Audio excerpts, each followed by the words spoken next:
میں آپ کو یہ کچھ تلخ باتیں ہیں صرف اس لیے عرض کرتا ہوں کہ ہمارے جلسے آج، ہمارے جلوس نہ جانے کیسے برے اعمال کی نظر ہو گئے، جوکر بازی اور تماشے کی نظر ہو گئے۔ سٹیجوں پر کبھی ہنسی کھیل مذاق ہونے لگا اور سننے کے لیے آنے والے ایسے آتے ہیں جیسے کوئی سرکس دیکھنے کے لیے جا رہے ہیں۔ کوئی پان کھا کر کے کھڑا ہے، کوئی گٹکے کے تمباکو کے تھوکتے ہوئے کھڑے ہیں۔ مجلس رسول ہے میرے عزیزوں، یہ ممبر رسول ہے۔ دیکھتے نہیں آپ نائبان رسول علماء اساتین ملت بیٹھتے ہیں، ممبر نور کا ہم نے ادب چھوڑ دیا ہے۔ اسی لیے میں کسی پر یہ تان نہیں کر رہا ہوں، لیکن یہ حالات زمانہ میں آپ سے عرض کر رہا ہوں، ان اسٹیجوں کا وقار ختم ہونے لگ گیا، ان ممبروں کی عزت ختم ہونے لگی۔ لوگ سلطان الاولیاء غوث العظم دستگیر کی تاثیر کی باتیں پوچھتے ہیں کہ اتنی تاثیر تھی کہ آپ جب بیان کرتے تھے تو کوئی مجمع 70,000 سے کم کا نہیں ہوتا، اور جب بیان ختم ہوتا تو ایسے اثر کرتا بیان کہ اس مجمع میں موجود کئی لوگوں کی روح نکل جاتی، کئی تو بے ہوش ہو جاتے، کئی تو وجد میں آ کر اپنے کپڑے پھاڑ لیتے تھے، اس لیے کہ رب ذوالجلال کی ملاقات کی باتیں، جنت کی نعمتوں کی باتیں یا جہنم کے عذابات کے خوف کی باتیں ایسے غوث پاک کی زبان سے نکلتی تھی کہ لوگ دم بخود رہ جاتے تھے، اور مجمع پر ایسا سناٹا طاری ہوتا کہ کوئی کسی اور چیز کی طرف توجہ تک نہیں کرتا۔ یہاں تک کہ ایک مرتبہ غوث العظم دستگیر رضی اللہ تعالیٰ عنہ بیان فرما رہے تھے، مجمع پر ایک چیل آئی اور چین چین چین کی آواز کرنے لگی، اور ظاہر سی بات ہے لوگوں کا حال کبھی کبھار ایسا ہوتا ہے، ادھر سے آواز آئی ادھر دیکھ لیا، ادھر سے آواز آئی ادھر دیکھ لیا، پیچھے کسی نے تھوڑے سے شور شرابہ کیا، سارے اس طرف متوجہ ہو گئے۔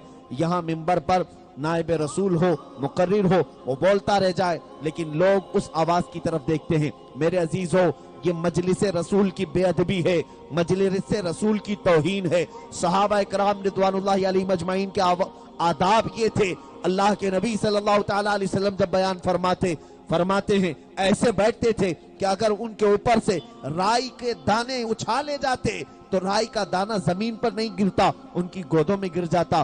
اتنا اور سب صحابہ متصل ہو کر لگ کر کے بیٹھتے تھے، اور خاموش ایسے ہوتے کہ سروں کو تک نہیں ہلاتے۔ اگر ان کے سروں پر انڈے رکھ دیے جائیں تو وہ بھی ساکت و جامد کھڑے ہو جائیں گے، گریں گے نہیں۔ یہ ان کے آداب تھے۔ جبھی تو میرے عزیزوں، اولیاء کاملین کی محفلوں کے بھی آداب وہ تھے۔ آج آپ اپنے جلسوں میں آداب بجا لائیں، سب سے پہلے ان آداب کو ملحوظ رکھیں۔ باوضو بیٹھنا چاہیے، دل میں ایک نرمی لے کر بیٹھنا چاہیے، یہ سوچ کر بیٹھنا چاہیے کہ ایسی مجلسیں ہیں جس میں بنفس نفیس خود رسول اللہ تشریف لاتے ہیں، میرے آقا صلی اللہ تعالیٰ علیہ وسلم کی جلوہ گری ہوتی ہے، اور یہ اپنے ذہن و دماغ میں لے کر بیٹھنا چاہیے۔ اللہ کے نبی نے فرمایا جہاں اللہ اور اس کے رسول کا ذکر ہوتا ہے، رب تعالیٰ کی رحمت کے ملائکہ اترتے ہیں اور پوری مجلس پر اپنے پروں سے سایہ کرتے ہیں۔ جب ایسی مجلسیں ہوتی ہیں تو پھر ہمیں دوسری طرف توجہ دینے کا خیال کیوں آتا؟ سرکار سیدنا عبد القادر جیلانی رضی اللہ تعالیٰ عنہ مجلس میں بیان کر رہے ہیں، چیل کی آواز آ رہی، چلا رہی، کچھ لوگ ادھر ادھر دیکھنے لگ گئے۔ یہ توہین ہے، یہ بارگاہ غوثیت کا جب بیان ہو رہا ہو تو اس طرف توجہ دینا بے ادبی خیال کیا جاتا تھا۔ تو غوث پاک رضی اللہ تعالیٰ عنہ نے کچھ نہیں کیا، صرف اپنی نظریں اس چیل کی طرف اٹھائی۔ ایک نظر اٹھنا تھا کہ چیل کا منہ الگ اور دھڑ الگ ہو کر گر گیا، تڑپتی ہوئی زمین پر آ گئی، مر گئی، اور غوث پاک اپنا بیان جاری رکھتے رہے۔ مجمع میں سناٹا ہو گیا۔ ظاہر سی بات ہے نظروں کے جلال کا حال یہ ہے کہ سر الگ ہو جائے گا، دھڑ الگ ہو جائے گا۔ پھر سارے خاموش ہو گئے اور پورا بیان مکمل ہوا، اور خاموش ہونا بھی ہے۔ وہ جلال بھری نظر جو چیل پہ پڑی کہیں یہاں پڑ جائے تو۔ غوث پاک رضی اللہ تعالیٰ عنہ کا بیان ختم ہوا اور پھر آپ ممبر سے اتر آئے، اس چیل کے پاس گئے، اس کا جسم اٹھایا، ٹھنڈا پڑ چکا تھا، بہت دور اس کا سر پڑا ہوا تھا، اس کی منڈی کو لیا، اس کے منہ کو لیا اور دھڑ کو لیا، دونوں کو جوڑا اور کہا قم باذن اللہ، اللہ کے حکم سے اڑ جا۔ وہ چیل پھر زندہ ہوئی اور اڑتی چلی گئی۔ مجمع میں آپ نے فرمایا کہ اللہ رب العزت نے عبد القادر کو یہ قدرت عطا کی ہے